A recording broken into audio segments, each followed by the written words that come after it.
I was just standing by the buffet table, holding a mug of lukewarm coffee in one hand and a half-loaded plate in the other. It was Easter brunch at her parents' place, that big colonial house out in Wayne, Pennsylvania, where the air always smelled like fresh-baked bread and old family secrets. She was across the room, chatting it up with her cousin's husband, laughing, tossing her hair back like she was 17 again and didn't have a whole man. Me, standing 10 feet away, trying to remember why we even came. Then I heard her. She turned to him and said it in a low voice, like it was some kind of throwaway joke. "I'm basically single." I froze. It wasn't loud, but it wasn't exactly a whisper either. Her aunt was standing right next to me, loading up on deviled eggs, and I saw the way her eyebrows jumped. She heard it too. My stomach dropped like a stone. I just stood there, face burning, trying not to react. Because what the hell do you say to that when you're surrounded by people who are laughing and sipping mimosas like it's just another Sunday? I looked across the room. Her brother caught my eye and smirked, that smug little half-grin he always used to wear when we were younger, like he knew something I didn't. Like I was the punchline and he was in on the joke. She noticed me looking, and without missing a beat, she smiled and said, "Oh, you're just helping with the rent, babe," like I was some random roommate she split utilities with, not the guy who's been paying half the mortgage for 3 years and making sure her dog got to the vet when she forgot. I wanted to say something. Anything. But the words just jammed in my throat. Instead, I mumbled something about needing to take a work call and stepped outside. The wind hit me like a slap. I didn't actually have a call, I just needed air. 10 minutes, I told myself. Just 10 minutes to breathe and figure out if I had really heard what I thought I did. I leaned against the porch railing, watching a squirrel dart across the yard, trying to piece it all together. My fingers were still clutching my phone when I walked back in. And that's when I saw it. Her phone was buzzing on the counter. Over and over. 28 missed calls. All from the same name. Brian. Brian, my best friend since middle school. The guy who knew me better than anyone else. The guy who helped me move into that house. The guy who stood next to me at my dad's funeral. The guy who never called her. Not once. Not even when we hosted parties together or went on those group lake trips. I stared at the screen like it had just slapped me in the face. 28 calls. In 10 minutes. And just like that, everything clicked. The way she laughed too hard at his jokes last Christmas. The sudden change in her passwords. The late-night calls with her mom that didn't add up. I was just helping with the rent? Nah. Something else was going on. And I had a sick feeling Brian knew exactly what it was. That night, I laid in bed next to her, staring up at the ceiling while the soft blue glow of her phone lit up her face. She was curled toward the edge of the mattress, tapping away on the screen like I wasn't even there. She said she was texting her mom. I didn't say anything. I just watched the way her mouth twitched, the way her eyes flickered like whatever she was reading had her nervous and amused at the same time. And all I could think about were those 28 missed calls from Brian. From my best friend. In 10 damn minutes. "You okay?" I asked finally, even though I knew I wouldn't get the truth. She didn't even look up. "Yeah. Just tired," she said. I nodded. "Still texting your mom?" That got a pause. Not long, maybe 2 seconds, but long enough. "Uh-huh," she said, then gave this weird little laugh, like something on the screen had tickled her. She's being ridiculous. Talking about next Christmas already. Right. Her mom. The same woman who uses a flip phone and still signs her text with "Love, Mom." She turned over after that, facing away from me. I saw her lock the screen and tuck the phone under her pillow. That was new. Usually, she left it on the charger. Then I heard the soft click-click of her typing again, fast and quiet, like she thought I wouldn't notice. I rolled onto my back and stared at the ceiling fan spinning above us. I wanted to check my phone, to see if Brian had messaged me, called, anything. But there was nothing. Not even a single yell. He always checked in, even just to share a meme or complain about work. But now? Radio silence. The next morning, she left early. Said she had brunch plans with her cousin. I didn't ask which one. I drove to the grocery store later that afternoon, just to get out of the house. I didn't need anything. Just wanted noise and other people and maybe a sign that I was overthinking it all. That's when I saw him, her cousin's husband, standing in the beer aisle, looking like he'd rather be anywhere else. I gave him a nod. He nodded back. "How's it going?" I asked, trying to sound casual. He hesitated. "Good. You?" "Yeah, good." Then he gave me this look, not pity, exactly, but something close. Like he knew something he wasn't supposed to say. Like he wanted to warn me but didn't have the guts.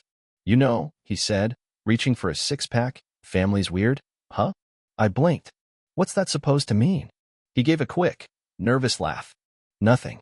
Just, a lot of drama going around. I tried to keep my head down. Then he pushed his cart past me and walked away.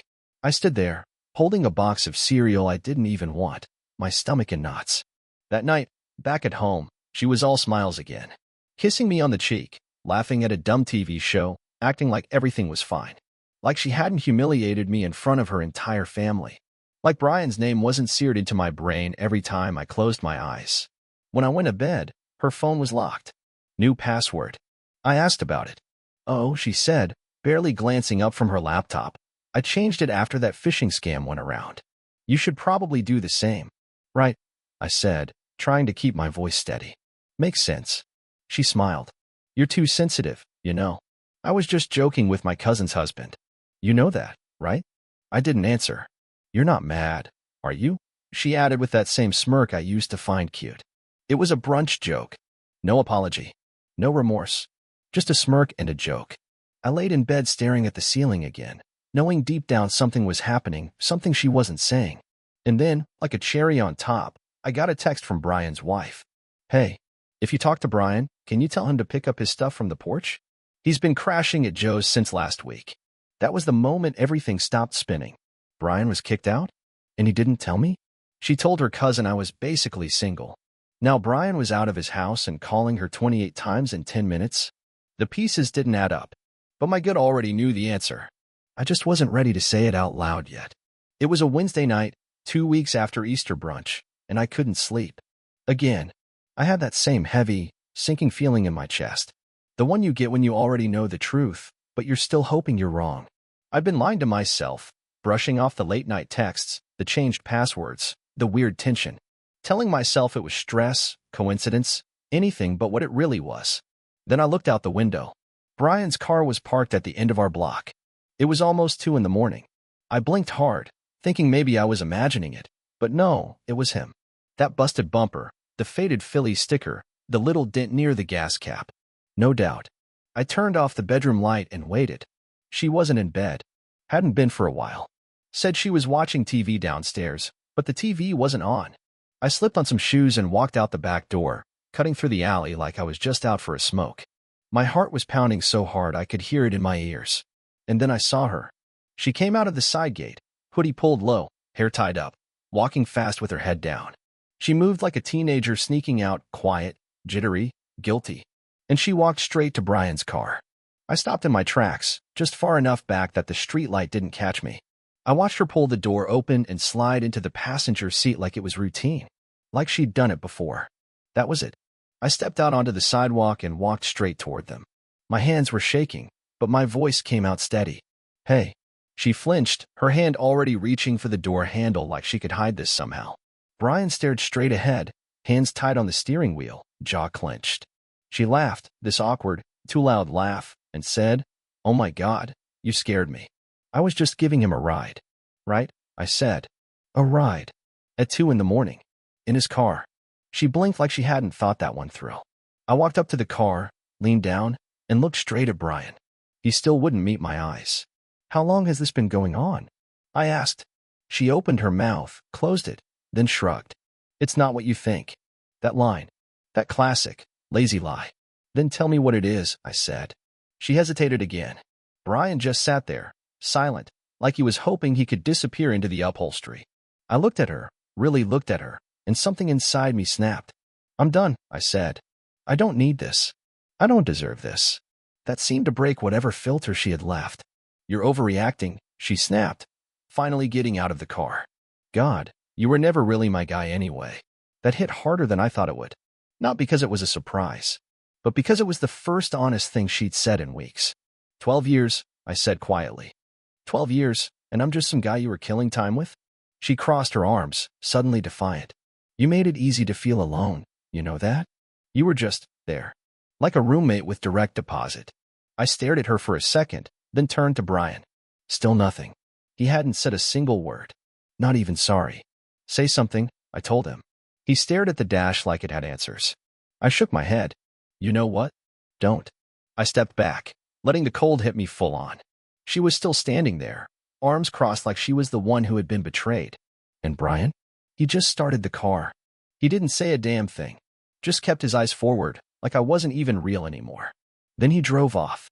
She watched him go with this weird, empty look on her face, like she expected him to come back. I didn't say anything else.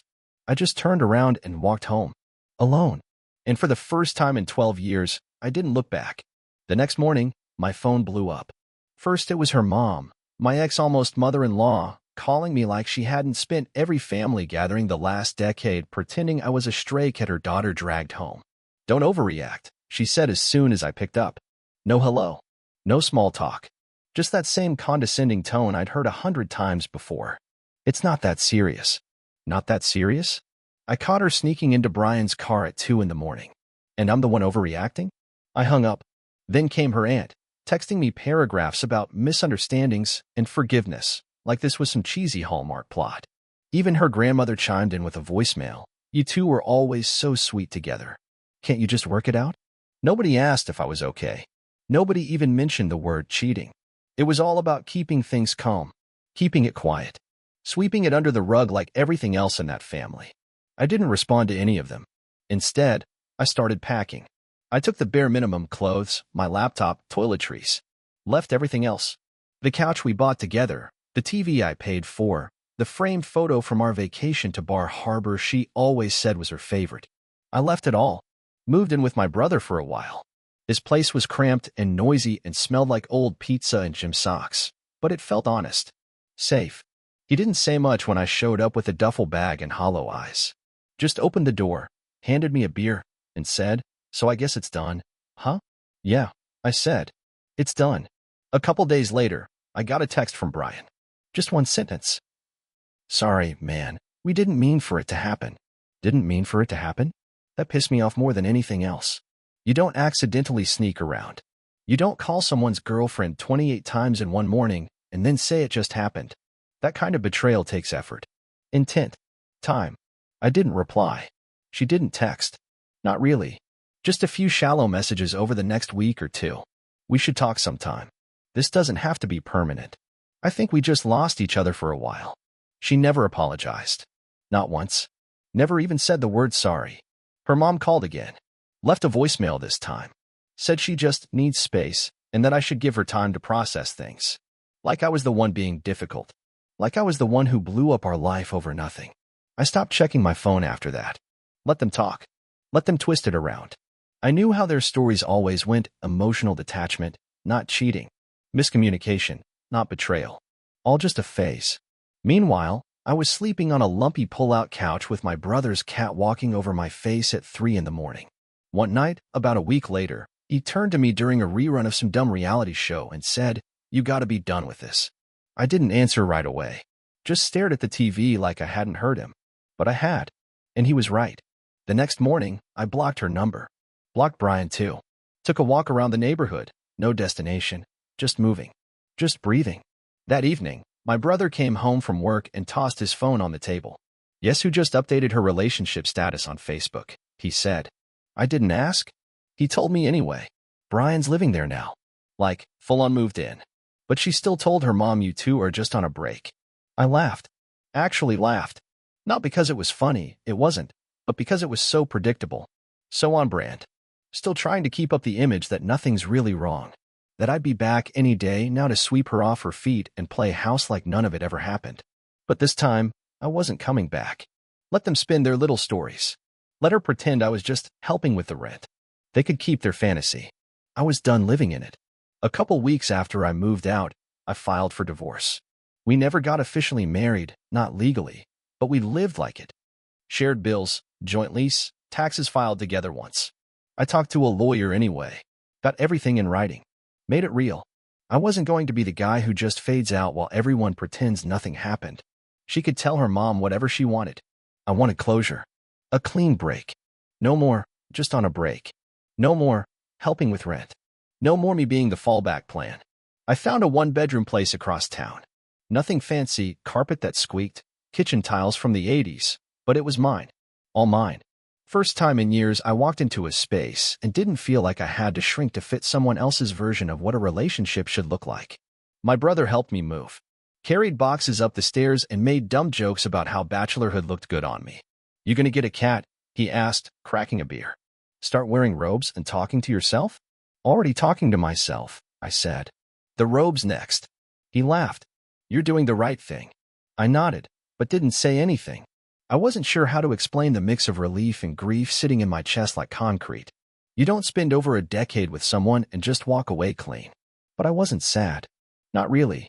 I was tired, exhausted from pretending it was fixable, drained from being treated like a placeholder in my own life.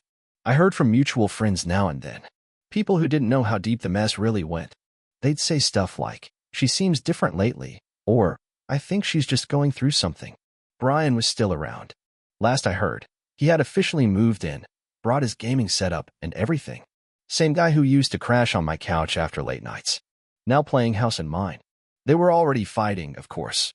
Her cousin's husband, the same one she flirted with at Easter, saw me at a gas station one night. Gave me a weird look, then said, "You know she's telling everyone she's better off single now?" I just smiled. Good for her. Because honestly, I was better off too. I stopped trying to follow their drama. Unfollowed, muted, blocked. Gave myself the gift of silence.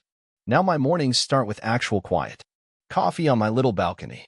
No passive-aggressive texts, no tension in the hallway. No wondering who she's laughing with downstairs. Just peace. Some nights, I still think about it. Not her. Not him. Just the moment it all snapped. Me standing there, watching her climb into Brian's car like I didn't exist. It's burned into me, but it doesn't hurt anymore. It's just data. Something I filed away to make better decisions in the future. Sometimes I see her family around town. At the grocery store, in traffic, once at the bank. They look away, every time. Like I'm the one who walked out. Like I broke the rules. Maybe I did. Maybe I stopped playing the game the way they wanted me to. But I wasn't a pawn anymore. I was done being her roommate, her rent splitter, her backup. I was free. And last I heard, Brian moved out too. She's back to telling people she's basically single. And this time, I believe her.